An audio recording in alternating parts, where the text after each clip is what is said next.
নমস্কার।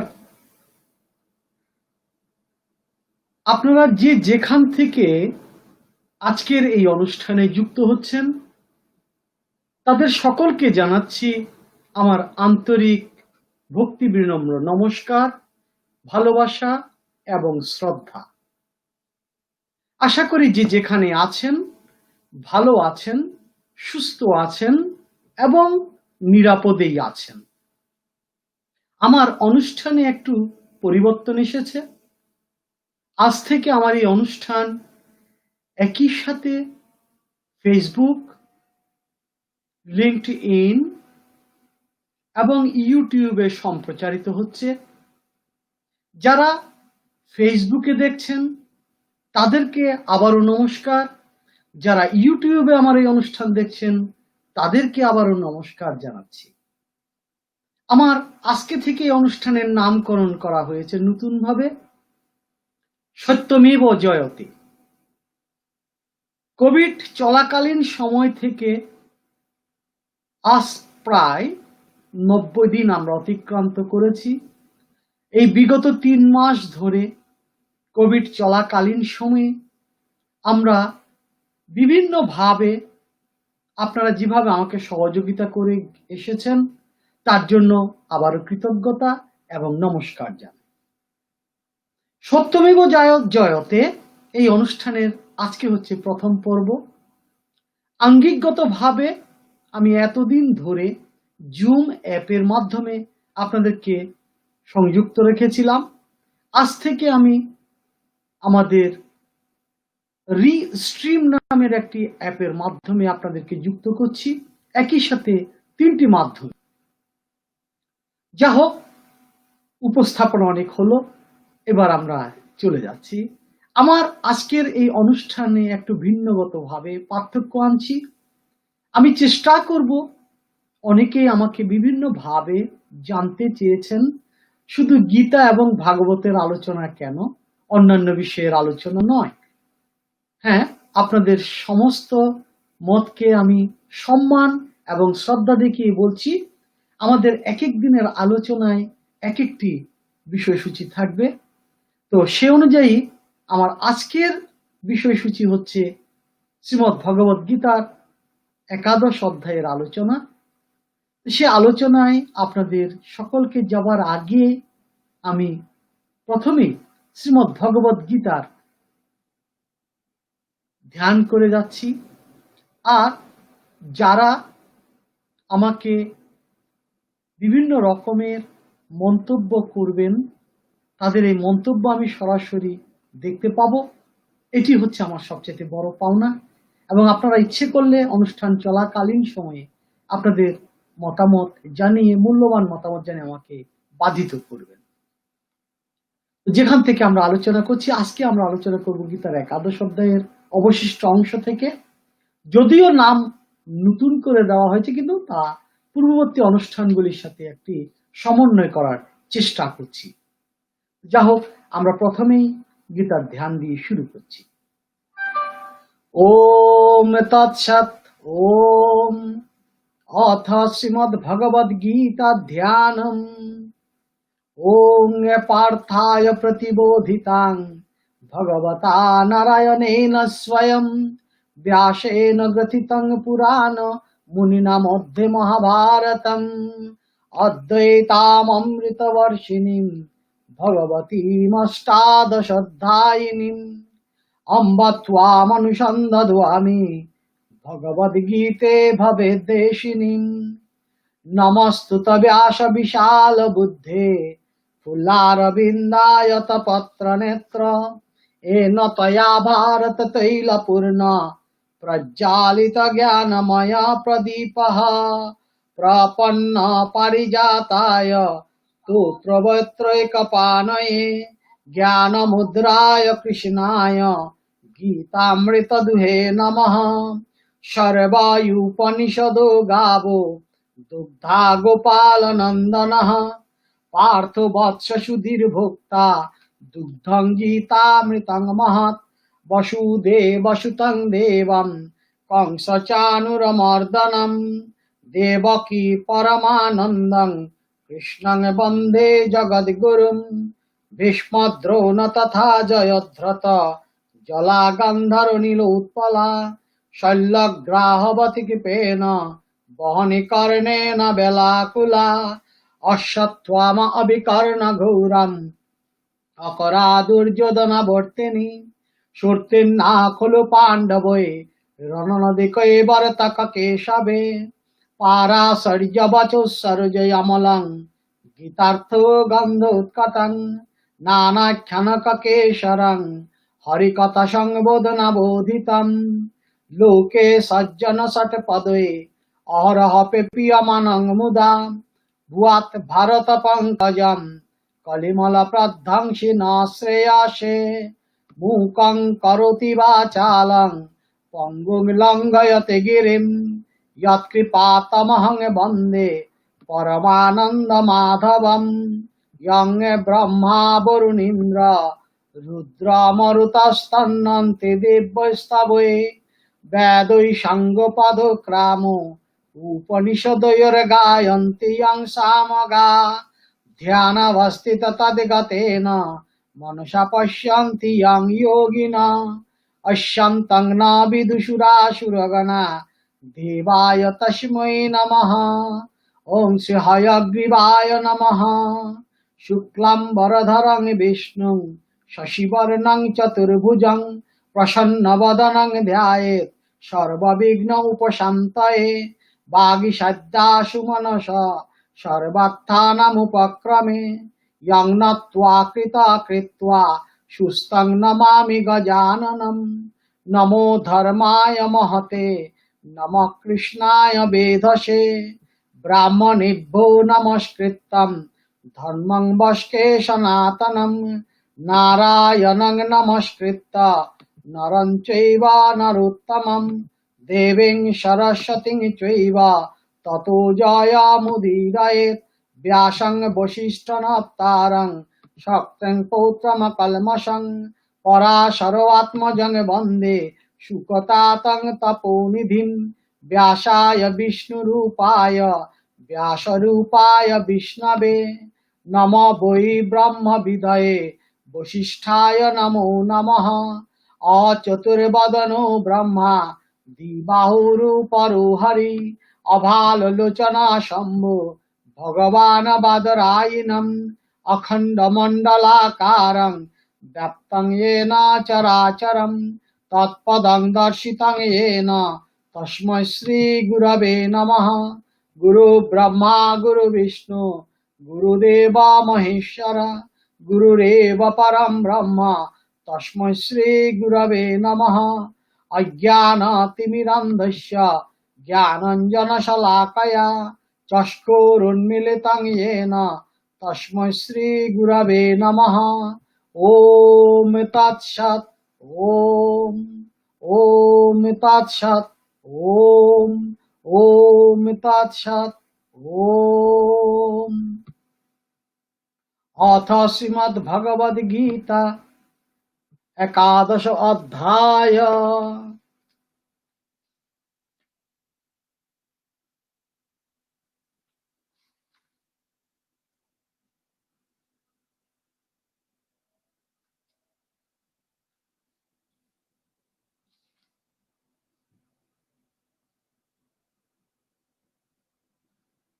अदृष्टपूर्वं ऋषितोऽस्मि दृष्ट्वा भवेन च प्रबोधितं मनो मे तदेव मे दर्शय देवरूपं प्रसीद देवेश जगन्निवास किरीटिनीं गदिनीं चक्रहस्तम् इच्छामि त्वां दृष्टुमहं तथैव तेनैव रूपेण चतुर्भुजेन सहस्रबाहो भव विश्वमूर्ते श्रीभगवानुवाच मया प्रसन्नेन तवार्जुनेदं रूपं परं दर्शितमात्मयोगात् तेजोमयं विश्वमनन्तमाद्यं यन्मे रनन्येन न दृष्टपूर्वमपि न वेदयज्ञ अध्ययनेन न च क्रियाभिन्न तपविरुग्रै एवं रूपशक्यं अहं निलोके দ্রষ্টুং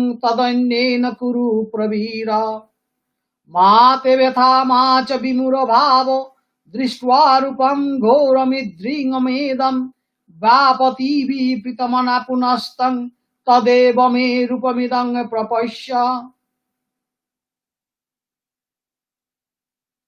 সঞ্জয় উবাচ ইত্যার্জুনং বসুদেবস্তু তক্ত্বা शकं रूपं दर्शयामास भुवा आश्रयसमास च भीतमेनं भूत्वा पुनः सौम्य वपुर्महात्मा।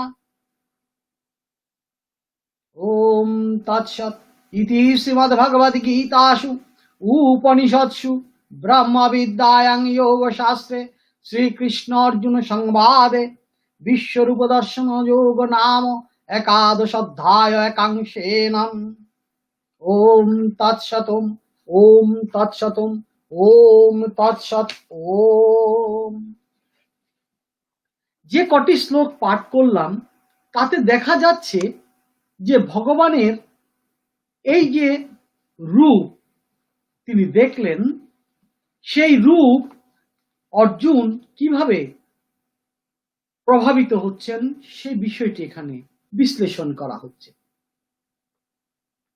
আমরা মূলত এর আগে 44তম শ্লোক পর্যন্ত ব্যাখ্যা করেছিলাম এবং 44তম শ্লোকে এসে আমরা বলেছিলাম যে একাদশ অধ্যায় হলো ভারতীয় রস সাহিত্যের একটি অসাধারণ সম্পদ। কারণ যারা সাহিত্য পড়েন তারা জানেন রস ছাড়া কখনো কোনো সাহিত্য হয় না, সেটি যে কোনো সাহিত্যের ক্ষেত্রে প্রযোজ্য। আর সাহিত্যের এই যে আদি রূপ সংস্কৃত সাহিত্য, এই সংস্কৃত সাহিত্যের দুটি প্রধান কাব্য, একটি হচ্ছে রামায়ণ আর একটি হচ্ছে মহাভারত। এই দুটি মহাকাব্যে এত রসের সমাহার যা পৃথিবীর অপরাপর কোনো কাব্যগ্রন্থের মধ্যে পাওয়া যায় না। এই একাদশ অধ্যায় যখন আমরা পাঠ করি, একাদশ অধ্যায়ের 45তম শ্লোকগুলিকে যদি 1 থেকে 45 পর্যন্ত এই শ্লোকগুলিকে যদি আমরা আলোচনা করতে থাকি তাহলে দেখতে পাবো এর মধ্যে আমরা 11টি রসের সমন্বয় পেয়ে গেছি। এই 11টি রস কি কি আমরা পেয়েছি তা আপনাদেরকে আগে বলেছিলাম যে সেখানে শান্ত রস, রৌদ্র রস, বীর রস, বীররস এবং করুণ রস, সখ্য রস, বাৎসল্য রস এবং মাধুর্য রস সহ 11টি রস এখানে বিশ্লেষিত হয়েছে। ভগবানের এই যে বিভিন্ন গৌরব গাথা এবং তাকে যে মুহূর্তের মধ্যে অর্জুন দর্শন করছেন বিশ্বরূপ হিসাবে, এই বিশ্বরূপের বর্ণনা এবং তার প্রতিক্রিয়া অর্জুনের উপর যেভাবে এসেছে তাতে এই 11টি রসের অসাধারণ এক সমন্বয় আমরা এই একাদশ অধ্যায়েই দেখতে পাই। এই যে অবস্থান, সেই অবস্থান থেকে বলতে গেলে ভারতীয় রস সাহিত্যকে যেমন এই গীতা বিশেষত একাদশ অধ্যায় সমৃদ্ধ করেছে, তেমনি তার মূল কেন্দ্রবিন্দু হিসাবে মহাভারতের ভূমিকা এখানে বিশ্লেষণের দাবি রাখে। আমরা দেখেছি ভগবান এখানে বলেছেন যে, ভগবানকে উদ্দেশ্য করে অর্জুন বলেছেন যে তোমার এই অদৃষ্টপূর্ব রূপ আমি এর আগে দেখতে পাইনি। কেন দেখতে পাইনি? কারণ এই রূপটা আমি কেন, অন্যরাও কেউ তো দেখতে পায়নি। সুতরাং এই করাল রূপে আপনাকে যেটি আমি দেখলাম, আপনার মুখ গহ্বরের ভেতর যা কিছু দেখতে পেলাম, সমস্ত কিছুতেই আপনার প্রতি অর্থাৎ আপনার এই বিশ্বরূপ যা কিছু আপনি সৃষ্টি করেছেন, যেখানে আপনার ছোঁয়া লেগে আছে, সেই ছোঁয়ার দ্বারা আপনি সবকিছুকে মাধুর্যময় করেছেন, আবার সবকিছু আপনাতেই আবর্তিত হচ্ছে। এই যে সবকিছু আপনাতে আবর্তিত হচ্ছে, সে আবর্তনটি এক বিশেষ সংজ্ঞাধীন। তাই ভগবানকে উদ্দেশ্য করে বলছেন, আমি আপনার এই রূপ আর দেখতে চাই না। তদেব মে দর্শয়, আপনি আমাকে সেই রূপটা দর্শন করান। কোনটা? দেবরূপম, অর্থাৎ আপনার যে মাধুর্যময় দেবরূপ, সেটি আমি দেখতে চাই, যেখানে আপনি হাসি মুখে সমগ্র জগতে পালন করছেন। আপনি দুষ্টের দমন, শিষ্টের পালন, দুই নীতি আপনার দ্বারা পরিচালিত হয়। কিন্তু এই মুহূর্তে আমি আপনার এই রূপ দেখে সভীত মানভীত হয়ে গেছি।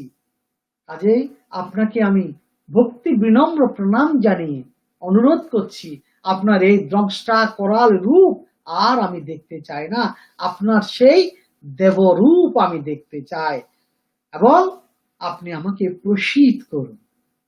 হে দেব, দেবেশ জগতে নিবাস, জগতের সমগ্র নিবাস আপনি, এবং আপনি হচ্ছেন সেই ব্যক্তি যিনি প্রসীদ হন, অর্থাৎ প্রসন্ন হন।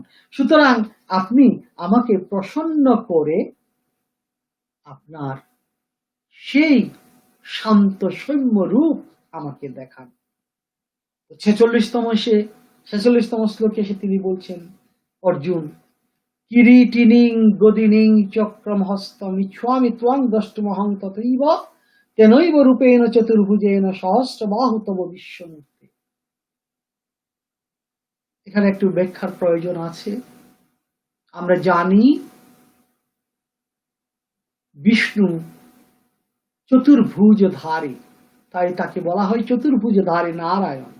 তার 4টি বাহু, শঙ্খ চক্র গদা পদ্মধারী।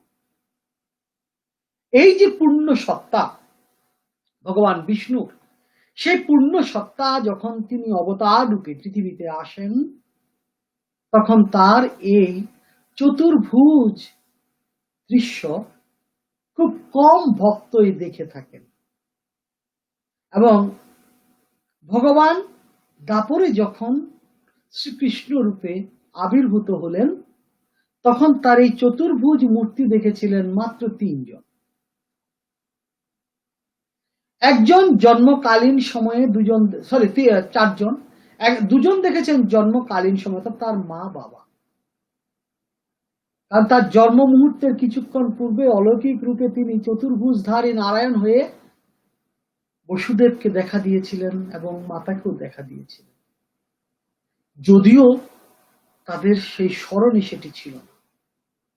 দ্বিতীয়বার দেখলেন, আমাদের ভাগবতের আলোচনায় আপনারা হয়তো সেটি শুনেছেন, উদ্ভব, যখন ভগবান শ্রীকৃষ্ণ সবাইকে বিদায় দিয়ে নিজে বিদায় গ্রহণের জন্য প্রস্তুতি নিচ্ছেন, যাদবকুল নিজেদের মধ্যে মারামারি করে ধ্বংস হয়ে গেলেন, তিনি তখন সরস্বতী নদীর তীরে এক বিশাল বটবৃক্ষের মূলের উপর বসে বা পায়ের উপর ডান পা তুলে তিনি বসেছিলেন, এবং সে অবস্থায় উদ্ভব তার পরম ভক্ত তাকে চতুর্ভুজধারী নারায়ণ রূপে দেখেছিলেন।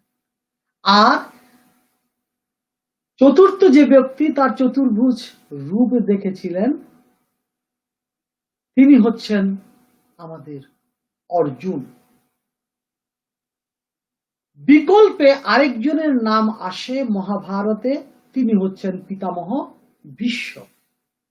পিতামহ ভীষ্ম যখন ষড়সজ্জায় শায়িত ছিলেন, মহাভারতকার একটি জায়গায়, অর্থাৎ মহাভারতের অনেকগুলি ভাষ্য আছে, একটি ভাষ্যের মধ্যে আমরা পাচ্ছি যে তিনি ভগবানের সেই চতুর্ভুজধারী রূপ দেখেছিলেন। কিন্তু অর্জুন যেহেতু বিশ্বরূপে দেখেছেন, তাই তাকেও তিনি কৃপা করে চতুর্ভুজধারী রূপটি দেখিয়েছিলেন। তাই এখানে ভগবানকে উদ্দেশ্য করে অর্জুন বলছেন, কিরীটিনিং গদিনিং চক্রহস্তম, আপনার মস্তিষ্কের উপর কিরিট মানে মুকুট শোভিত পাচ্ছে। গদিনী মানে গদা, চক্রিনী সেই চক্র, শঙ্খ চক্র গদা পদ্মধারী নারায়ণ, তার বর্ণনা আসছে এখানে। কিরীটিনী গদিনী চক্রম হস্তম ইচ্ছামি ত্বং দ্রষ্টুমহম তথৈব। আমি ইচ্ছা প্রকাশ করছি সেই কিরীটিধারী চক্রহস্ত অর্থাৎ গদা চক্রহস্তে যে নারায়ণ, তাকে দ্রষ্টুম মানে দেখবো বা দেখতে ইচ্ছা করি। দ্রষ্টুম ইচ্ছু আমি, তাকে দেখতে আমি ইচ্ছে করি। অর্থাৎ আপনার সেই চতুর্ভুজ নারায়ণ স্বরূপটি আমি দেখতে চাই। ভগবানের কি কাছে ভক্তের কিরকম আকুতি। এতক্ষণ করাল বদন দেখে তিনি ঘাবড়ে গেছেন, ভীত হয়ে গেছেন।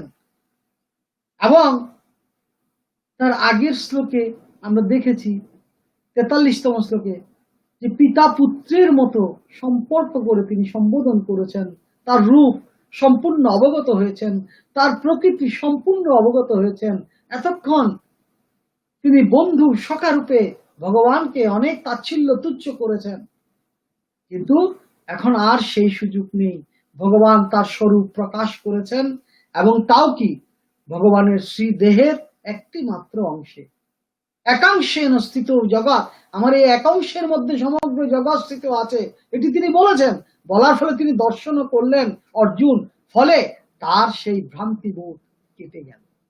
এবং এই যে ভ্রান্তিবোধ কেটে গেল, এখন তাই তিনি তার স্বরূপ উপলব্ধি করতে পারলেন। এবং অর্জুন তাই আকুতি করে বলছেন যে দ্রষ্টুম ইচ্ছু আমি, আমি সেটি দেখতে চাই। কোনটি? কিরীটিনী গদিনী চক্রহস্তম, আপনি সেই সুদর্শন চক্রধারী গদা পদ্মধারী নারায়ণ, আরেক হাতে যে শঙ্খ শোভিত হচ্ছে, সেই রূপে আপনি আমাকে দেখা দিন, এবং আপনার সেই রূপটাই আমি দেখতে চাই। আর আপনার হাজার বাহুর দরকার নেই, আমাকে সহস্র বাহুর দেখানোর চেয়ে ওই চতুর্ভুজধারী নারায়ণ রূপটি যেন দেখতে পায়। এখানে ভগবানকে যদিও গদা চক্রধারী নারায়ণ রূপী বলছি, এখানে চতুর্ভুজের সাথে শঙ্খচক্র গদা পদ্মের সম্পর্ক আছে বলেই আমাদেরকে ধরে নিতে হবে, যদিও শঙ্খের উল্লেখ এখানে নেই। যেহেতু চতুর্ভুজ চার বাহুর কথা বলা হচ্ছে, সেহেতু আমরা সেটি ধরে নেব। তাই আপনাদের মনে যদি প্রশ্ন থাকে যে এখানে তো শঙ্খের কথা বলা হয়নি, তাহলে আমরা বুঝবো কি করে তিনি নারায়ণকে দেখতে চাইছেন। একমাত্র চতুর্ভুজধারী ভগবানের কথা এখানে এভাবেই উঠে এসেছে। আর পরের শ্লোকে দেখুন, খুব সুন্দর ভাবে শ্রী ভগবান বলছেন, এতক্ষণ পর্যন্ত অর্জুনের আরাধনা হয়ে গেল এবং অর্জুনের ইচ্ছা ব্যক্ত হলো, প্রকাশিত হলো ভগবানের কাছে। তো ভগবান এবার কি উত্তর দিচ্ছেন? ময়া প্রসন্নেন তবার্জুনেদম রূপং পরং দর্শিতম আত্মযোগাৎ তেজময়ং বিশ্বম অনন্তমাদ্যম তন্মে তদন্যেন ন দৃষ্টপূর্বম। অর্জুন আগে বলেছেন এই অদৃষ্টপূর্ব, আমি যা আগে দেখতে পাইনি, আমরা কেউই দেখতে পাইনি, অদৃষ্টপূর্বম। আর ভগবান তার পুনরাবৃত্তি করে উত্তর দিচ্ছেন, আমি প্রসন্ন, ময়া প্রসন্নেন, আমার প্রসন্নতার দ্বারা অত্যন্ত সেই পরম দর্শনের মূলক যে তেজপূর্ণ আদি অংশ, সেটি তোমাকে দেখালাম, একটি মাত্র অংশ। পরম দর্শিতম আত্মযোগাৎ, কিভাবে দেখিয়েছি? আত্মযোগের মাধ্যমে। দেখুন, আমরা অনেকেই অলৌকিকতার কথা বলি, এটি কিন্তু অলৌকিকতা নয়, এটি অলৌকিকতার ঊর্ধ্বে। কিরকম অলৌকিকতার ঊর্ধ্বে? অলৌকিকতা এক ধরনের ভ্রম বা মায়াজাল। আপনার সামনে শূন্য থেকে একটি রসগোল্লা এনে এইভাবে দিলাম, এটা হচ্ছে মায়াজাল। আসলে কিন্তু সেটি হচ্ছে কি জাদুকরের হাতের কৌশল, কিন্তু আমরা এটাকে বলছি অলৌকিক, কারণ আপনার মতো সাধারণ লোক, আমার মতো সাধারণ লোক সেটি করতে পারবো না। তাহলে তিনি কেন করছেন? তিনি সেই কৌশলটি রপ্ত করেছেন এবং তার এই কৌশল রপ্ত করার পেছনে দীর্ঘদিনের অভ্যাস এবং সাধনা জড়িত। আর দর্শনের ভাষায় এই যে অভ্যাস, এই যে কৌশল শিক্ষা, তার নাম হচ্ছে আত্মসংযোগ। এবং এই আত্মসংযোগের মাধ্যমেই ভগবান সেই যোগের কথাই বলছেন যে দর্শিতম আত্মযোগা, আমি তোমাকে যেটি দেখিয়েছি সেটি হচ্ছে সেই আত্মযোগের দ্বারা। তেজোময়ং বিশ্বম অনন্ত মাধ্যম, সে বিশ্বের আদিতে যে তেজ, সেই তেজময় বিশ্বটাকে আমি তোমাকে দেখিয়েছি। আর তোমার শান্ত রূপ এখনো পর্যন্ত তুমি তো দেখতেই পাচ্ছ শান্ত রূপ, কিন্তু তেজময় রূপটি তুমি দেখোনি। তাই তোমাকে বিশ্বের সেই আদি যে রূপ সেটি তোমাকে দেখালাম, অর্থাৎ যেখানে আমি সবকিছু গ্রহণ করে চলেছি, আমার মধ্যে যা সবকিছু বিলীন হয়ে যাচ্ছে। ইয়ন্মে তদন্যেন ন দৃষ্টপূর্বম, ইয়ন্মে যার মধ্যে, ইয়ৎ তদন্যেন তুমি ছাড়া, তদ অনন্যেন মানে তুমি ছাড়া, ন দৃষ্টপূর্বম অন্যরা কেউ দেখতে পায়নি। তাহলে আমি যে একটু আগে বললাম আরো 4 জন দেখেছিল, হ্যাঁ, তাদের মধ্যে স্পৃহা ছিল না, তাদেরকে ভগবান নিজে দয়া করে দেখিয়েছেন। আর এখানে অর্জুনের ইচ্ছা তাকে দেখার, তাকে জানার, তাকে বোঝার। যোগসু কর্ম কৌশলম, এই কর্মের দ্বারা, কুশলের দ্বারা তিনি সেটি জানতে পেরেছেন। ফলে কর্মকুশলতার কারণে তিনি শ্রীকৃষ্ণকে, ভগবানকে সম্পূর্ণরূপে দর্শন করেছেন, অর্থাৎ আত্মসংযোগাৎ। তাই এখানে বলছেন এই রূপ তুমি ব্যতীত আমার এই রূপ অন্য কেউই দেখতে পায়নি। তাহলে অন্যরা যেটি দেখলেন সেটি যোগের সংযুক্ত ছিল না, তাদেরকে এক ঝলকের জন্য। আমরা যেমন স্বপ্ন দেখি, কোনো কোনো স্বপ্ন আমাদের স্থায়ী হয়, কোনো কোনো স্বপ্ন আমাদের অস্থায়ী হয়। স্বপ্ন যখন স্থায়ী হয় পরদিন সকালবেলা সেটি আমাদের মনে হয়, আবার স্বপ্ন যখন অস্থায়ী হয় তখন সেটি কি দেখেছি কিছুই মনে থাকে না। তাই আমরা নিত্য যে সমস্ত স্বপ্ন দেখি, দেখবেন সেগুলো আমাদের এই স্মৃতির মণিকোঠা থেকে আস্তে আস্তে সরে যায়। আবার এমন এমন কিছু স্বপ্ন আমাদের কাছে আবার রিভিউ হয় পরদিন সকালবেলা, কালকে রাত্রে আমি এরকম একটি স্বপ্ন দেখলাম, এটি গভীর ভাবে দেখেছেন বলে, গভীর তন্দ্রার মধ্যে ছিলেন বলে আপনি এই স্বপ্নটি দেখেছেন। তাই এটি কেন হয়, এটি কেন হয় তার কোনো ব্যাখ্যা আমাদের মধ্যে এখনো পর্যন্ত জানা, কারণ স্বপ্ন এখনো পর্যন্ত আমাদের কাছে অধরা। তবে দর্শনের ভাষায় স্বপ্ন যিনি দেখেন তিনি অসাধারণ মানুষে রূপান্তরিত হন। স্বপ্ন ছাড়া কোনো মানুষ থাকে না। প্রতিটি মানুষের জীবনেই স্বপ্নের প্রভাব থাকে, তার জীবনকে এগিয়ে নেওয়ার জন্য স্বপ্ন তাকে রাস্তা দেখায়। তাই কেউ স্বপ্ন দেখেন ঘুমে, কেউ স্বপ্ন দেখেন মননে। যিনি মননের স্বপ্ন দেখেন তিনি কিন্তু তাকে পান।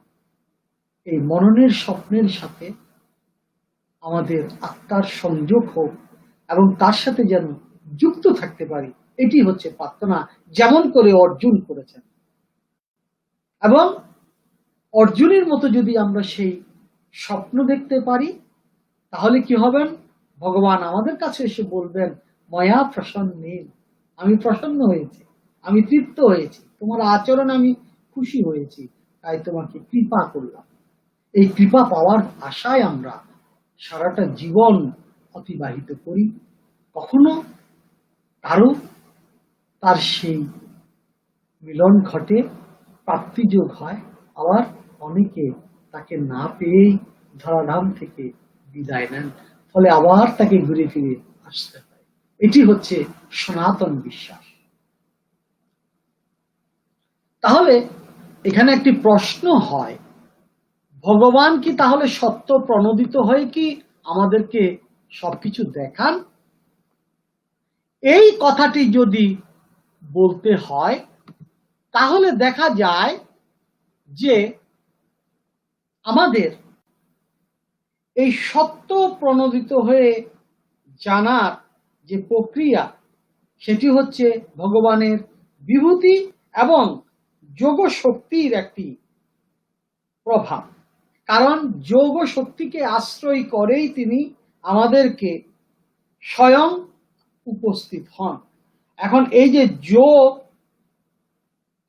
সেই যোগটার মাধ্যমেই ভগবানের বিশ্বরূপ দেখার ইচ্ছে হয়েছিল এবং ভগবান তাকে দয়া করে বিশ্বরূপটি দেখিয়েছেন।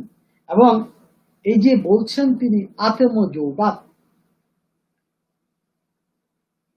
কারো সাহায্য নিয়ে তিনি এই যোগ দেখাননি।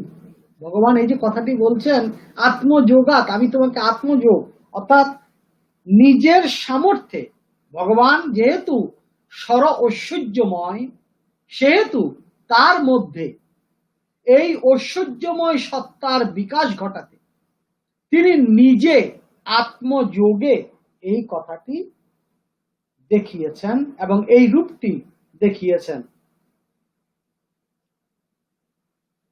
এই যে বলছি অনন্যেন ন দৃষ্টপূর্বম, সেটি হচ্ছে এই রকম, আগে কেউই দেখেননি, কিন্তু বর্তমানে আর কেউ যে দেখছেন না তা তিনি বলছেন না। কারণ অর্জুনের সাথে সাথে আরেকজন পরোক্ষভাবে কিন্তু দেখে চলেছেন, তিনি হচ্ছেন সঞ্জয়। সঞ্জয়কে বারবার আমাদের মনে রাখতে হবে এই কারণে, কারণ তিনি যুদ্ধের বর্ণনা আমাদের সামনে উপস্থাপন করছেন সেই মাইক্রোফোন বা মাইক্রো ল্যান্সের মাধ্যমে, যুদ্ধক্ষেত্র থেকে হাজার হাজার মাইল থেকে, যেটা আধুনিক স্যাটেলাইট করে থাকে সরাসরি সম্প্রচার, যেমন আমার এখন সম্প্রচার চলছে, আপনাদের ঘরে পৌঁছে গেছে। তাহলে আমি শুধু একজনকে বলছি তা নয়, হাজার হাজার মানুষ সেটি শুনতে পাচ্ছে। ঠিক একইভাবে ভগবানের এই লীলা যখন অর্জুনকে দেখাচ্ছিলেন তখন আরেকজনের কাছে সেই দিব্য দৃষ্টি ছিল, তিনি হচ্ছেন সঞ্জয়। সঞ্জয় তিনি তা দেখলেন। বিশেষ কথা যদি বলি তাহলে ভগবানের এই বিশেষ ভাবটি সাধক প্রায়ই অনুকূল বস্তু, ব্যক্তি, পরিস্থিতি সবকিছুকেই সাধকেরা ভগবানের কৃপা বলে থাকেন। অর্থাৎ সৎসঙ্গ লাভ হয়েছে, এই যে তত্ত্ব কথা, এর মূলে হচ্ছে সাধন ভজন ঠিক মতো করে তিনি সফল কাম হয়েছে।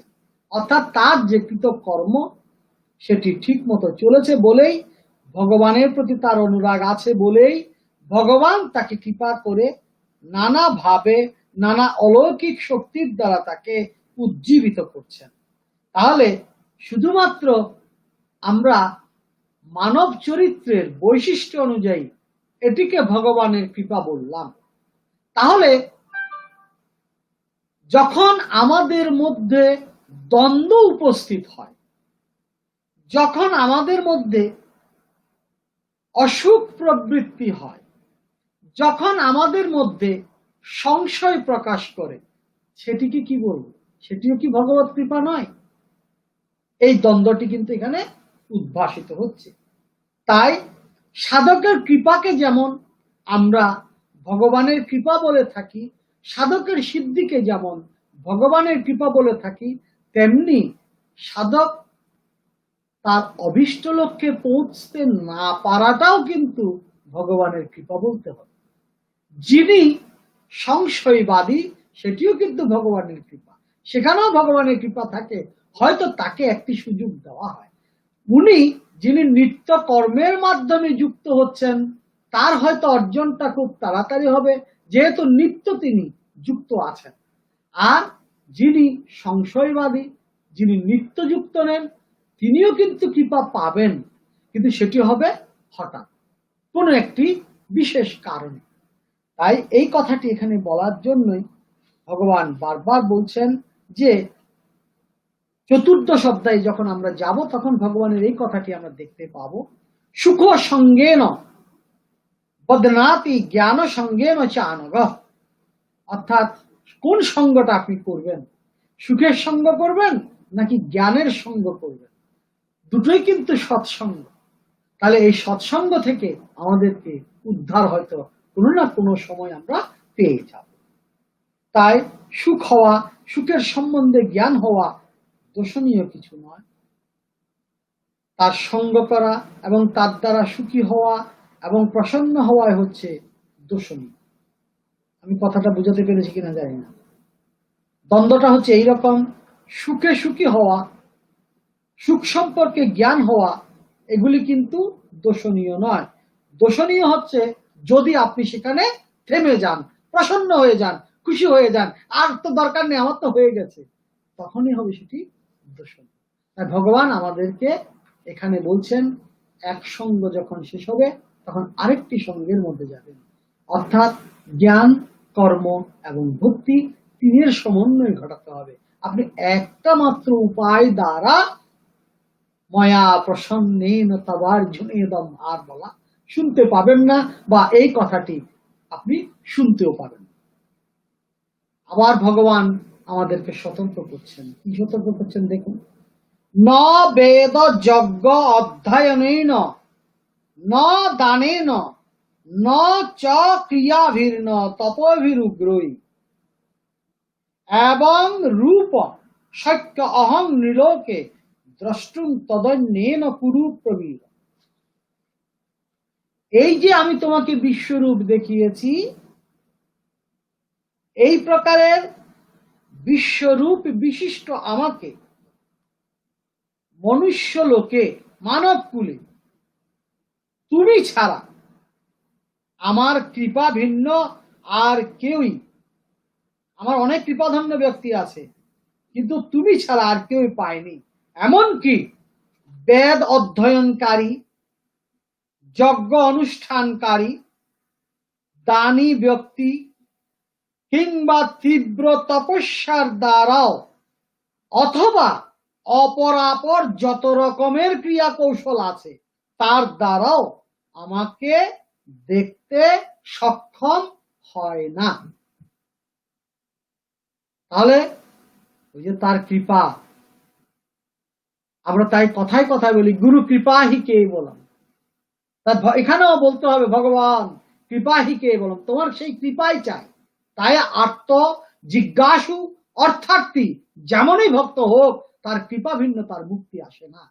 তাই ভগবান এখানে সেই কথাগুলির পুনরাবৃত্তি করছেন, ন বেদ যজ্ঞ অধ্যয়ন দানেন ন ক্রিয়া ভিন্ন তপোভির উগ্র, এমনকি তপস্যার দ্বারা উগ্র তপস্যা করেন তারাও কিন্তু আমাকে দেখতে পান না।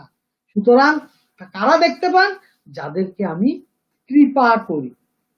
আপনি খেয়াল করবেন এই গীতার মধ্যে 700 শ্লোকের মধ্যে অধিকাংশ শ্লোকের মধ্যেই এই যজ্ঞ, দান এবং তপ, এই তিনটির বর্ণনা প্রায় কোনো না কোনো শ্লোকের সাথে অঙ্গাঙ্গিভাবে এসে যায়।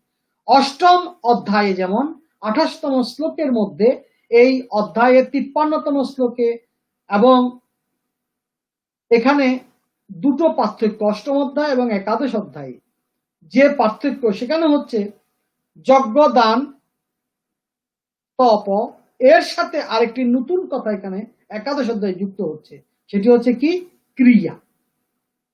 ক্রিয়া বিশেষ বহুলম, এটি হচ্ছে বিশেষ প্রক্রিয়া, এবং এই ক্রিয়া কি যোগের একটি মাধ্যম হচ্ছে ক্রিয়াযোগ। তাই ভগবান এখানে এই পাঁচটির বর্ণনা এখানে দিচ্ছেন, বেদ, যজ্ঞ, দান, তপ, ক্রিয়া। অষ্টম অধ্যায়ের 28তম শ্লোকে এবং এই শ্লোকে ব্যাকরণগত যে পার্থক্য সেটি একটু আলোচনা করা দরকার।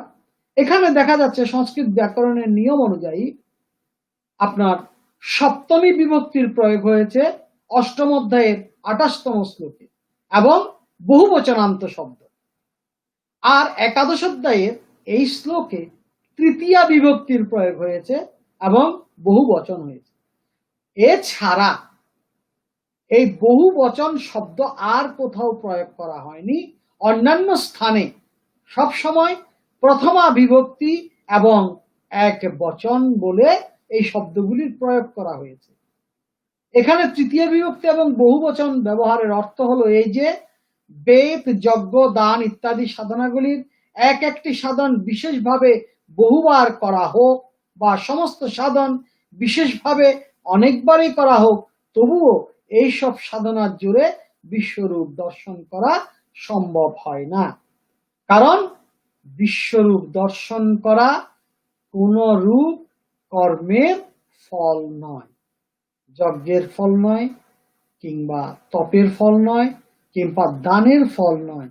এই একাদশ অধ্যায়ের বিশ্বরূপ এমনই একটি তত্ত্ব, যে তত্ত্ব তার কৃপা ভিন্ন কেউই লাভ করতে পারে না।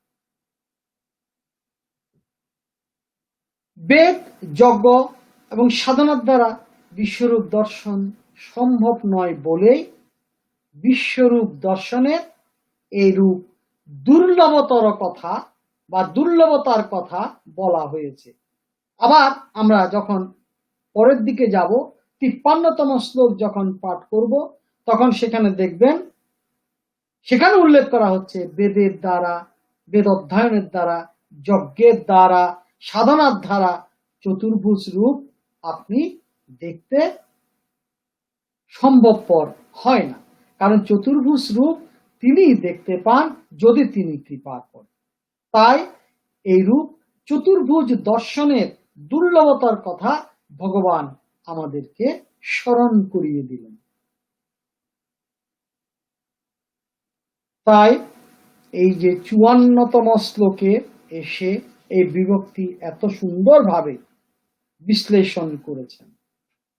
বিশ্বরূপ দর্শনে প্রশ্ন হতে পারে, অর্জুনের তো ভয় এসেছিল, তাহলে তিনি যদি কৃপা করেন ভয় কেন দেখান? আরেকটি প্রশ্ন আমাদের মধ্যে আসে, ভক্তি যদি ভয় থাকে তাহলে ভক্তি কি করে হবে, প্রেম কি করে হবে? সেজন্য এই দর্শনে ভক্তিকে সাধন হিসাবে বলা হয়নি। আপনি খেয়াল করুন, 5টির কথা বলছি আমরা, জ্ঞান, বেদ, বেদোধ্যয়ন, তারপর হচ্ছে আপনার যজ্ঞ, তারপর হচ্ছে দান, এবং পরবর্তীতে তপ। সবকিছুর দ্বারা ভগবানকে পেলেন না, কিন্তু ভক্তির কথা এখানে কিন্তু অনুক্ত রেখে গেছে। ভক্তি কখন আসবে? আপনার যদি কারো প্রতি শ্রদ্ধা বা সমীহ না থাকে, তাহলে আপনার ভক্তি জাগ্রত হবে না। এখন শ্রদ্ধা বা সমীহ শব্দটি কি? শ্রদ্ধা হচ্ছে তার প্রতি যিনি আমার চেয়ে অধিক জানেন, অধিক বোঝেন, অধিক করতে পারেন এবং অধিক কুশলী, তার প্রতি আমাদের শ্রদ্ধা থাকে। তাহলে এই অর্থে ভগবান আমার চেয়ে অনেক অনেক অনেক গুণ বেশি কুশলী। তাহলে তার প্রতি আমাদের কি থাকে? একটি শ্রদ্ধা যখন আসে তখন একটি ভীতিও থাকে, কারণ তার সেই কৌশলের কাছে আমি একদম ক্ষুদ্রাতি ক্ষুদ্র। কারণ তার কৌশল আমার এই মনুষ্য কল্পনায়ও আনতে পারি না। তিনি কেন এসব করেছেন চিন্তা করে শেষ করতে পারবো না, সমগ্র জীবনও যদি চিন্তা করি তাও হবে না। তাহলে এই যে শ্রদ্ধা, এই যে তার কুশলতা, তার প্রতি আপনার অসাধারণ একটি ভয় থাকবে। এই ভয়ের কারণেই, ভয়ের যখন আপনার ভেতর থাকবে শ্রদ্ধাবান ব্যক্তির প্রতি, তখন আপনার মধ্যে দেখবেন আপনা আপনি ভক্তিতেও আসবে, কারণ তিনি ওই গুণে আপনার থেকে অনেক অনেক গুণ এগিয়ে গেছেন। সুতরাং এই গুণরাশির কারণে তার প্রতি একটি ভয় মিশ্রিত ভক্তি আসে। তাই গীতার শ্লোকগুলি বা অধ্যায়গুলিকে সাজানো হয়েছে খুব সুন্দরভাবে। বিশ্বরূপে ভয় দেখালেন একাদশ অধ্যায়ে, 11টি রসের বর্ণনা দিলেন এবং 5টি মার্গের কথা বললেন, জ্ঞান মার্গ, কর্ম মার্গ ইত্যাদির কথা বললেন, কিন্তু ভক্তির কথা সেখানে বলা হয়নি। দ্বাদশে এসে সেখানে ভক্তিটি দিচ্ছেন তিনি, এবং ভক্তিটা কিভাবে পাবেন সেই প্রক্রিয়াটিও তিনি জানিয়ে দিচ্ছেন। তাহলে এই যে ভয়, একাদশে অর্জুনের মধ্যে যে ভয়, সে ভয়ের কারণে আমরা ভক্তিটা কি করে পাবো, সেই প্রসন্নতা যদি না আসে তাহলে সেটি তো আমাদের হবে না। তাই অর্জুন এখানে ভক্তি আনার জন্য ভয়ের মাধ্যমে ভক্তি আনলেন এবং বললেন, তুমি প্রসন্ন হও, আমাকে তোমার সেই রূপটি দেখাও। এবং এক রূপশক্যহং নীলকে দৃষ্টং তদন্যেন, মনুষ্য লোকে তুমি ব্যতীত আর কেউ আমার এই বিশ্বরূপ দেখতে সমর্থ হয়নি। কারণ অর্জুনের মধ্যে, ভগবান এই কথাটি বললেন অর্জুনকে উদ্দেশ্য করে, কারণ অর্জুনের মধ্যে সেই গুণ ছিল যে ভয় পেয়ে ভক্তিতে গদগদ হয়েছে। এতক্ষণ কিন্তু সকারূপে তাচ্ছিল্য করেছেন, ভয় দেখলেন, বিশ্বরূপ দেখলেন, তারপর তার মধ্যে ভক্তি আসছে। তাই বলছেন মায়া প্রসন্ন, আমার প্রতি, আমি যেমন তোমার প্রতি প্রসন্ন হয়ে তোমাকে এই রূপটি দেখিয়েছি, তেমনি ভগবানের উদ্দেশ্যে অর্জুনও সেই একই কথাটি বলেছেন আগের শ্লোকে, যে তোমার কৃপা ছাড়া এসব সম্ভব হয়।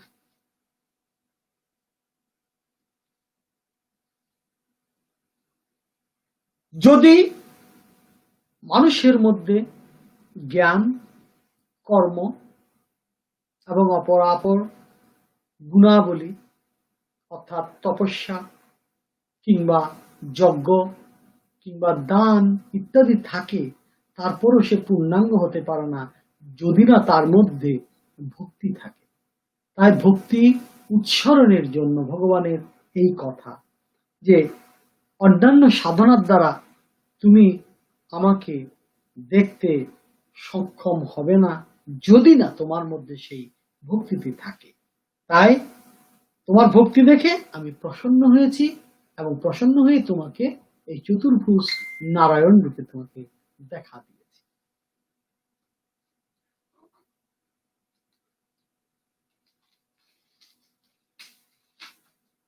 কিছু কিছু লোক এখানে প্রশ্ন করেন,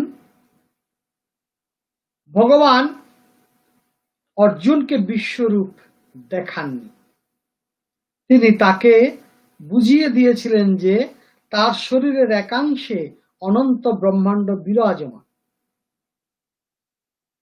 অর্থাৎ একাংশ দেখিয়েছেন, পূর্ণাঙ্গটি দেখাননি। ভগবান একাংশে তার সমস্ত জগৎ যে স্থিত সেটি বলেছেন, এবং সেটি এক্ষুনি দেখে নাও এমন কথাটিও বলেছেন। অর্থাৎ একাদশ অধ্যায়ের 7ম শ্লোকে যদি যান তাহলে সেটি দেখতে পেলেন। কিন্তু এক্ষুনি দেখতে পাও বলাতে অর্জুন কিন্তু দেখতে পাননি। তখন ভগবান বললেন যে তোমার চর্মচক্ষু দ্বারা আমার বিশ্বরূপ তুমি দেখতে পাবে না। 7ম শ্লোকের অর্থ যদি করি তাহলে তার অর্থ দাঁড়াবে এই রকম। তাই আমাকে 8ম শ্লোকে বললেন, তাই তোমাকে আমি দিব্যচক্ষু, দিব্য গুণের দ্বারা দিব্যচক্ষু তোমার, দিব্যং দদামি, এই কথাটি যদি আপনি খেয়াল করেন 8ম শ্লোকে তাহলে দেখতে পাবেন যেখানে তিনি 7ম শ্লোকে বলছেন মম দেহে গুরাকেশ যজনান্তা দ্রষ্টুমিচ্ছ আসি, আর পরের শ্লোকে এসে বলছেন দিব্যম দদামিতে চক্ষু, আমি তোমাকে সেই দিব্য চক্ষু দেখতে পাচ্ছি, আমি তোমাকে এখন দেখাচ্ছি।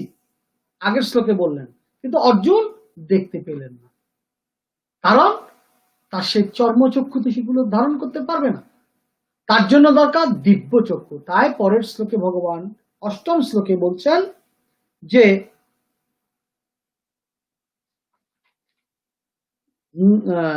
দিব্যং দদামিতে চক্ষু পশ্যমে যোগমৈশ্বর, তুমি সেই যোগে যুক্ত হয়ে সেই রূপ দর্শন করো। তাই এখানে এই যে ভগবান শরীরের একাংশ দেখিয়েছেন, সেই একাংশেই কিন্তু বিশ্বরূপের সমস্ত কিছু বিদ্যমান ছিল। যেখানে ছিল প্রাণী, সকল প্রাণী, ব্রহ্মা বিষ্ণু মহেশ্বর, এবং সবাইকে তিনি দেখতে পেয়েছেন। অর্জুন প্রত্যক্ষভাবে তার বিশ্বরূপ দেখিয়েছিলেন, এবং এটি বোঝবার জন্য জ্ঞানচক্ষুর প্রয়োজন হয়, কিন্তু সাক্ষাৎ দর্শন হয় দিব্যচক্ষুর মাধ্যমে। তাই ভগবান শুধু যে কথা বলে বুঝিয়েছেন তা নয়, তিনি তাকে কথাও বলেছেন, দিব্যচক্ষু প্রদান করেছেন। আবার দিব্যচক্ষু থাকলে আপনি যে সবকিছু দেখতে পাবেন তা নয়, তাকে দেখার জন্য, দিব্য গুণকে দেখার জন্য চর্মচক্ষুর মাধ্যমে তিনি দেখেছেন। অর্থাৎ তার দুটি চক্ষুই সচল ছিল, দিব্যচক্ষু এবং চর্মচক্ষু, এবং এটিও ভগবানের কৃপা।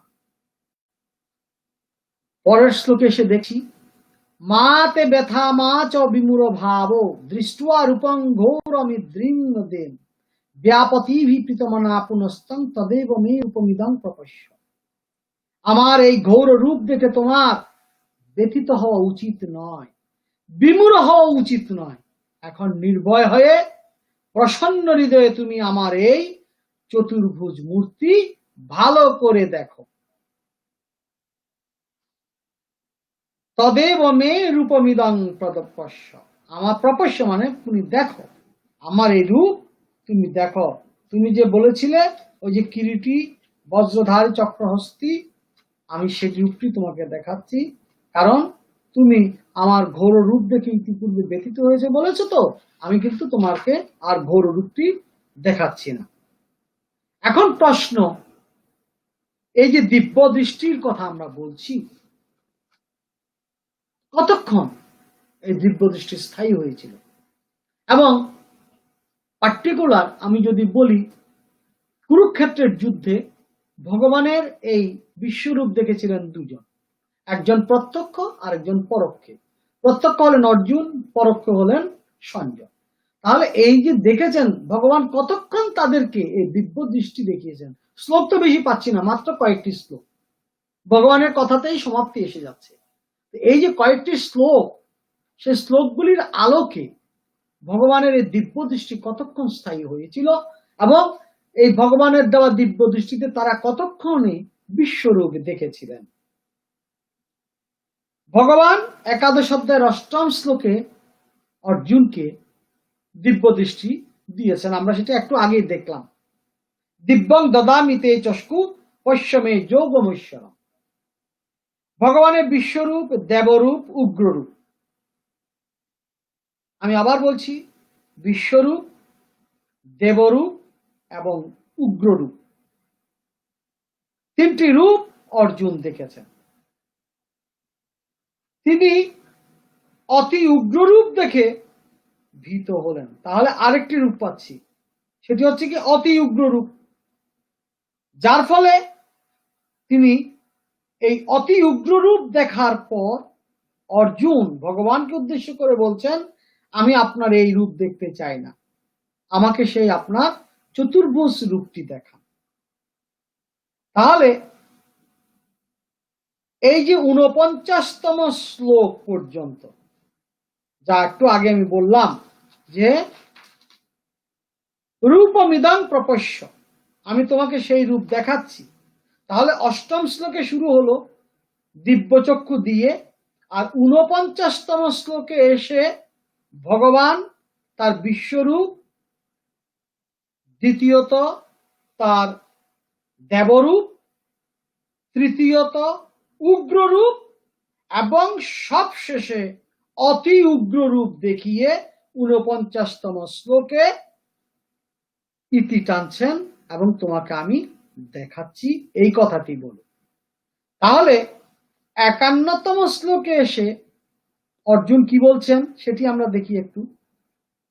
৫১তম শ্লোকে বলছেন ভগবান, আমি যদিও আজকে আলোচনা করিনি, ৫১তম শ্লোকের মূল বিষয়বস্তুটি হচ্ছে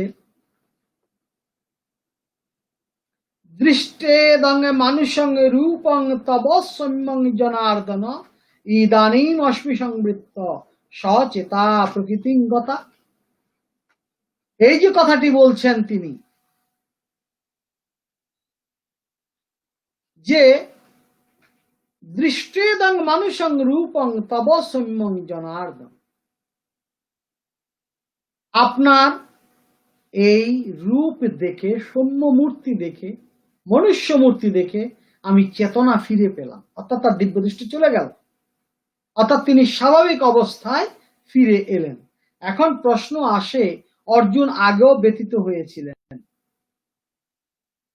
তাহলে এই যে ব্যথা, তার দিব্য দৃষ্টি অপসারিত হওয়ায় তখনই উচিত ছিল, কিন্তু সেখানে তার যে উগ্রদৃষ্টি দেখেছিলেন সেখানে অর্জুন কিন্তু ভীত হননি। অতি উগ্ররূপ যখন দেখলেন তখন তিনি ভীত সন্ত্রস্ত হয়ে গেলেন এবং তাড়াতাড়ি তাকে বলতে শোনা গেল যে হে ভগবান, আপনার এই রূপ আমি দেখতে চাই না, আপনি স্বাভাবিক অবস্থায় আসুন, আপনার সে দিব্য জ্ঞান অর্থাৎ দিব্য দৃষ্টিতে আপনাকে যে রূপে দেখেছি সেটি আমি দেখতে চাইছি না, এখন দ্রষ্টুমিচ্ছামি তে রূপম। তাই ভগবান তাকে দিব্য দৃষ্টি দেওয়ার পরও তার যখন স্বাভাবিকতায় ফিরে এলো, অর্থাৎ ৪৯তম শ্লোকে, ৮ থেকে ৪৯তম শ্লোক, এর মধ্যে দিব্য দৃষ্টির প্রয়োজনীয়তা, এবং এরপর তার স্বাভাবিক ভগবানের স্বাভাবিক রূপ দেখার জন্য আর দিব্য দৃষ্টির প্রয়োজন নেই, এটি সহজভাবেই বোঝা যায়। তাই ভগবান তার দিব্য দৃষ্টি কেড়ে নিলেন। অর্জুন এবং সঞ্জয় উভয়ে যখন তার মনুষ্য মূর্তিতে দেখতে পেলেন তখনই তাদের দিব্য দৃষ্টি কেটে গেল। ঠিক একইভাবে সাধক যখন সাধনায় সমাধি লাভ করতে যায়, সমাধির পর তাকে আবার কিন্তু ফিরে আসতে হয়। ওই দিব্য দৃষ্টি যতক্ষণ থাকে ততক্ষণ পর্যন্ত তিনি যুক্ত থাকেন। দিব্য দৃষ্টি কেটে গেলে তারা কিছুই করার থাকে না, তখন তাকে ফিরে আসতে। অর্জুনের আগে থেকে বিশ্বরূপ দেখার বিশেষ কি ইচ্ছা ছিল? হ্যাঁ ছিল। তার প্রমাণ একাদশ অধ্যায়ের ৩য় শ্লোক। কি শ্লোক? দ্রষ্টুমিচ্ছামি তে রূপম, আমাকে সেই রূপটি দেখাও। তাহলে ভগবান তাকে দিব্য দৃষ্টি না দিয়ে পারছিলেন, যেহেতু তার দেখার ইচ্ছে আছে। আর দিব্য দৃষ্টি প্রদান করার পর তিনি অতি আগ্রহ নিয়ে তার দেখা শুরু করলেন, কিন্তু ভীতি যখন এলো তখন তিনি ফিরে আসতে চাইলেন। এবং এই যে ফিরে আসা, তার জন্য আপনি ইচ্ছে করলে ফিরে আসতে পারবেন না।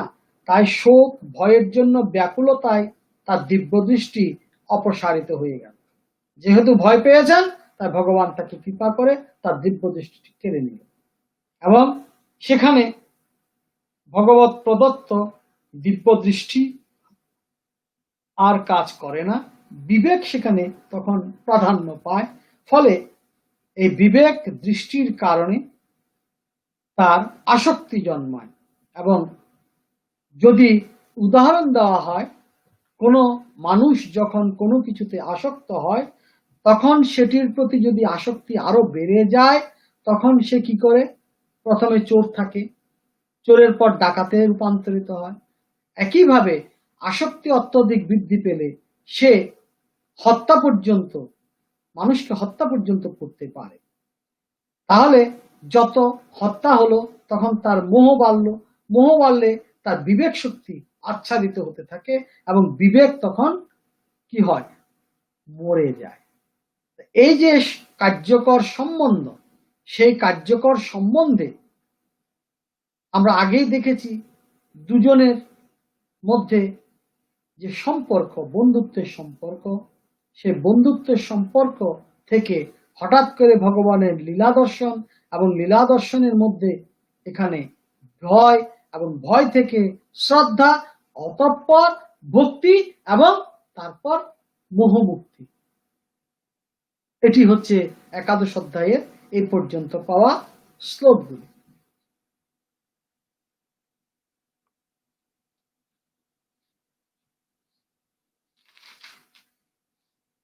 সবশেষে সঞ্জয় বলছেন, ইত্যার্জুনং বাসুদেব ততস্তোক্তা সকং রূপম দর্শয়ামাস ভুব আশ্রয়াসমাস চ ভীতমেনং ভূত্বা পুনঃ সৈন্য বপুর মহাত্মা।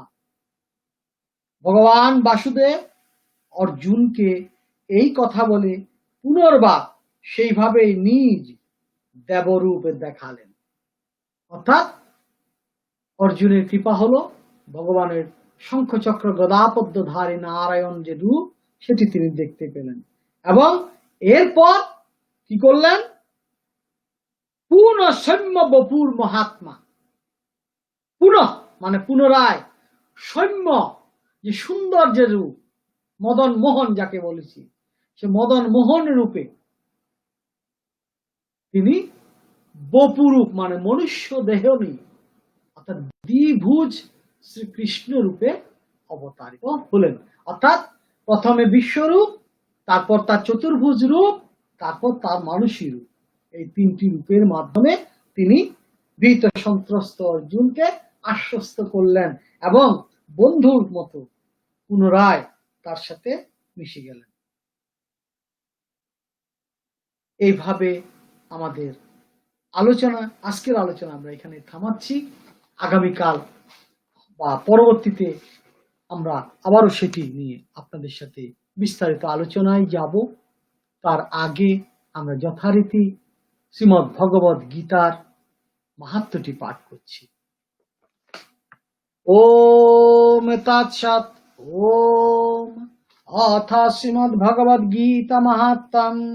শ্রী ভগবানুবাচ গীতা মে হৃদয়ং পার্থ গীতা মে সারমুত্তমম গীতা মে জ্ঞানমাত্রগ্রম গীতা মে জ্ঞানমাব্যয়ম গীতা মে চোত্তমং স্থানং গীতা মে পরমং পদম গীতা মে পরমং গুহ্যং গীতা মে পরমো গুরু গীতা স্বয়ং তিষ্ঠামি গীতা মে পরমং গৃহম গীতা জ্ঞানং সমাশ্রিতং ত্রৈলোক্যং পালয়াম্যহম গীতা মে পরমা বিদ্যা ব্রহ্মরূপা ন সংশয়ঃ অর্ধমাত্রাহরা নিত্যম অনির্বাচ্য পদাত্মিকা গীতা নামানি বৈষ্কামি গুহ্যানি শৃণু পাণ্ডব কীর্তনাৎ সর্ব পাপানি বিলয়ং যন্তি তস্কনাৎ গঙ্গা গীতা চ সাবিত্রী সীতা সত্যা পতিব্রতা ব্রহ্মা বলি ব্রহ্ম বিদ্যা ত্রিসন্ধ্যা মুক্তি গেহিনী অর্ধমাত্রা চিতানন্দা ভবগ্নি ভ্রান্তি নাশিনী বেদত্রয়ী পরানন্দা তত্তত্থ জ্ঞান মঞ্জুরে ইতেত্যানি জপে নিত্যং নরো নিশ্চল মানসঃ জ্ঞান সিদ্ধিং লভেন নিত্যং তথান্তে পরমং পদম যদক্ষরং পরিভ্রষ্টং মাত্রাহীনং চ তদ্ভবেৎ পূর্ণং ভবতু তৎসর্বং তৎপ্রসাদাৎ জনার্দনম।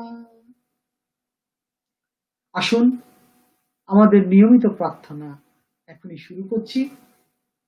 যেভাবে আছেন সেখান থেকে আমার সাথে যুক্ত হতে পারেন।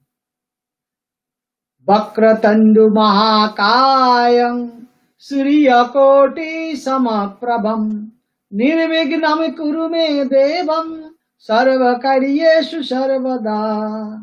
জবা কুসুম সংকাশং কাশ্যপেয়ং মহাদ্যুতিম ধন্তারিং সর্বপাপঘ্নং প্রণতস্মি দিবাকরম।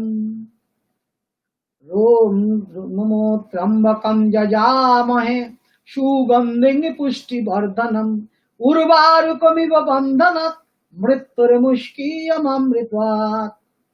রোগানশেষানপহংসি তুষ্টা দৃষ্টাতু কামান্নি সকলানভীষ্টান ত্বামাশ্রিতানাং ন বিপন্নরানাং ত্বামাশ্রিতানাং আশ্রয়তং প্রয়ান্তি। হে কৃষ্ণ করুণা সিন্ধু দীনবন্ধু জগৎপতে গোপেশ গোপিকা কান্ত রাধাকান্ত নমস্তুতে। তপ্ত কাঞ্চন গৌরাঙ্গী রাধে বৃন্দাবনেশ্বরী বৃষভানুসুতে দেবী তং নমামি হরি প্রিয়ম। বৃন্দাবৈ তুলসী দেব্যৈ প্রিয়া वै কেশবৈশ্য চ বিষ্ণু ভক্তি প্রদায়িন্যৈ তুলসী দেব্যৈ নমো নমঃ। নমো ব্রাহ্মণ্য দেবায় গো ব্রাহ্মণ হিতায় চ জগদ্ হিতায় চ কৃষ্ণায় গোবিন্দায় নমো নমঃ। पापोऽहं पापकर्माहं पापात्मा पापसम्भवं त्राहि मां पुण्डरीकाष्कं सर्वपापहरो भव। त्रैलोक्य पूजित श्रीमन् सदा विजयवर्धनं शान्तिं कुरु गदापाने नारायण नमोऽस्तुते। सर्वे अत्र सुखिनः सन्तु सर्वे सन्तु निरामय सर्वे भद्राणि पश्यन्तु मा कश्चित् दुःखभाग् भवेत्। असतो मा सद्गमय तमसो मा ज्योतिर्गमय मृत्युमयमृतं गमय आविराविमह्येधि। एतत् प्रार्थना मन्त्रफलं श्रीचरणे समर्पितमस्तु। पूर्णमिदं पूर्णमादाय पूर्णात् पूर्णमुदच्यते पूर्णस्य पूर्णमादाय पूर्णमेवावशिष्यते। ओम शांति ओम शांति ओम शांति।